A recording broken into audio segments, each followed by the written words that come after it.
Well, it is March, so it is National Women's History Month. So today we're talking about the ladies, specifically when it comes to the workplace and salary. So according to the U.S. Census Bureau in 2021, the average salary of a full-time working woman is only 84% of their male counterparts. And for Black and Hispanic women, the gap is larger. So what's up with that? And what can you do as a woman to try to negotiate a better salary? I want to bring in Kelly Charles Collins. She's a retired employment law trial attorney and law firm partner. She's also the author of the book Convo Catalyst, the humanistic guide to ignite dialogue, shift perspectives, and cultivate change. Good morning. How are you?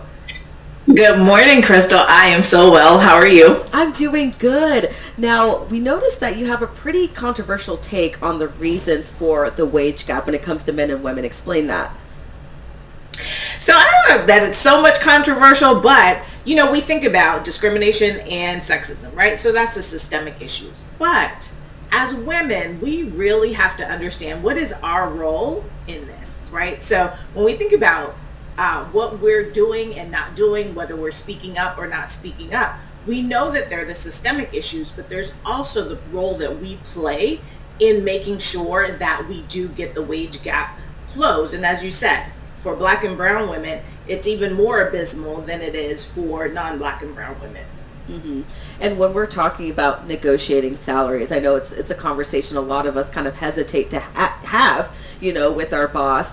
And when we're negotiating, specifically women, what's the biggest issue that you think women have when negotiating that's not a positive and won't get them that raise? The no. Nobody wants to be rejected, and I believe that because we are so programmed, society has programmed us as women to be quiet, to dim our light, to be shy. And so when we're negotiating and we get that no, it's that rejection, and that really puts us on our heels. And because of that, I believe that women are less apt to go after it. Men will just throw their hat in, they don't care. We want this salary, I'm going for it. They'll negotiate, and we are more apt to just take what it is that they say, okay, well, this is the range, or this is what we're offering. We're more apt to just take that because I think the fear of rejection, and then what do I do next? Mm-hmm. So if they say no, then what do I do? Right. So what's the biggest hurdle, for women when advocating for themselves, when they're negotiating a salary or talking to their boss? Most of it, I believe, is around a lack of clarity. So oftentimes when we are going into these negotiations, I don't think we go in as a strategic mission to really think, okay, intentionally, why am I going after this raise?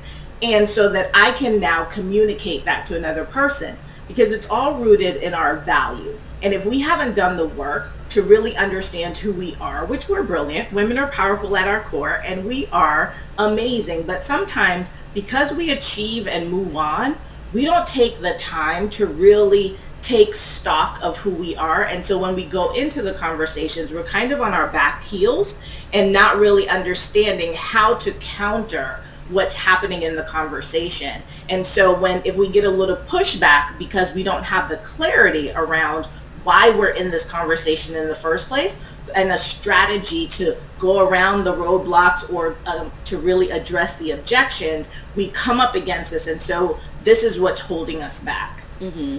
And now let's move to the skill. What is one skill that women can use to kind of elevate in the workplace, and how could they implement that?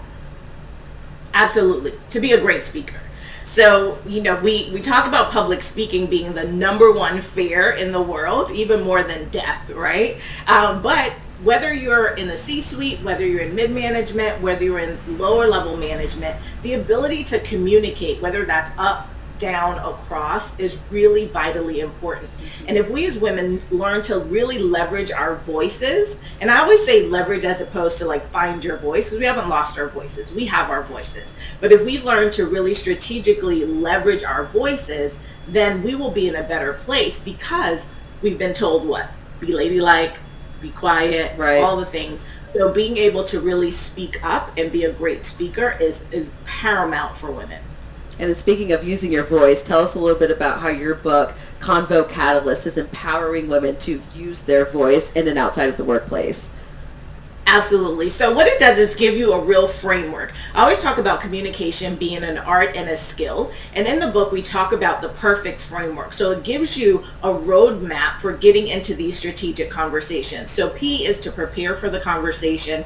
E is to engage. What do we do when we're engaging and understanding it? This is a dialogue and how to really, move through the conversation so it doesn't get derailed. And then the R is to reflect. Once the conversation is done, what do we do then? So example, if they said no, what do I do if they said no to my salary increase request? What's the next steps? And it's really just a process, but it helps you to strategize the mission from the very beginning through the end and also to keep it going.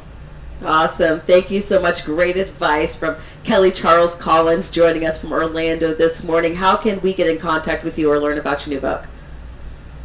Please go to kellycharlescollins.com. You'll find out everything that you need to know about me. Awesome. Thank you so much, Kelly. And thank you for joining us here on Breakfast with Bridgett. We look forward to speaking with you in the future. You're welcome. Thanks, Crystal. Have an amazing day. Have a good one. Thank you.